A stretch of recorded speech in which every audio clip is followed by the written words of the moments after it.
మండల పరిధిలో గల కూచారం గ్రామ పంచాయతీలోని హెచ్పి పెట్రోల్ బంక్ వద్ద అనుమానాస్పద వెహికల్ ఉన్నదని తెలియక విజిలెన్స్ డిపార్ట్మెంట్ మరియు పోలీస్ డిపార్ట్మెంట్ జాయింట్గా ఆపరేషన్ చేయగా అక్కడ పీడిఎస్ రైస్ మన శ్రీశైలం ఏరియా నుంచి అంటే అక్కడ ఎగ్జిట్ పాయింట్ నుంచి ఎక్కి టువర్డ్స్ మహారాష్ట్ర సైడ్ వెళ్తున్న వెహికల్ని పట్టుకోవడం జరిగింది. సుమారుగా 300 క్వింటల్ల పీడిఎస్ రైస్ ఉన్నట్లుగా తెలుసుకోవడం జరిగింది. వాళ్ళని వెంటనే లోకల్ సివిల్ సప్లై వాళ్ళకి ఇన్ఫర్మేషన్ ఇచ్చి వాళ్ళు వస్తే వాళ్ళకి హ్యాండ్ ఓవర్ చేయడం జరిగింది. వాళ్ళ పిటిషన్ దరఖాస్తు ఇచ్చిన తర్వాత కేసు నమోదు చేసి దర్యాప్తు చేయడం జరుగుతుంది.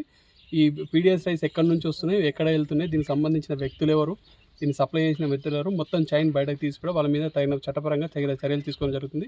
ఎవరైనా మన మండల పరిధిలో కానీ మన పరిధిలో మొత్తం ఎక్కడైనా కానీ పీడిఎస్ రైస్ సంబంధించిన ఎవరైనా కొనుగోలు చేసినా, ఎవరైనా దీనికి సంబంధించిన బిజినెస్ చేసినా కానీ పోలీసు వాళ్ళకి కానీ రెవెన్యూ డిపార్ట్మెంట్ కానీ సమాచారం అందిస్తే దానికి తదనుగుణంగా చర్యలు తీసుకోబడను.